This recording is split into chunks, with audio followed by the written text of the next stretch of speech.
Friends, இன்னைக்கு வந்து நம்ம பீட்ரூட் ஜூஸ் எப்படி பண்ணுறதுன்னு தான் பார்க்க போகிறோம். அதுக்கான திங்ஸை முதல்ல பார்த்துக்கலாம்.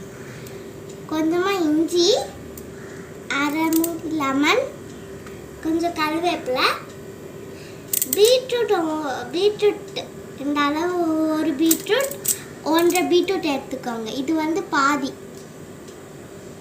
குட்டி தான் எடுத்துருக்கேன். இப்போ எப்படி போடுறதுன்னு பார்க்கலாம் வாங்க. இப்போ வந்து பீட்ரூட்டை வந்து எல்லாருமே வந்து கட் பண்ணி தான் போடுவாங்க. ஆனால் இந்த மாதிரி துருவி போட்டிங்கன்னா பீட்ரூட் வந்து கட்டி ஆகாமல் நல்லாவே ஸ்மூத்தாக மிக்ஸி ஜாரில் போட்டுக்கலாம். இது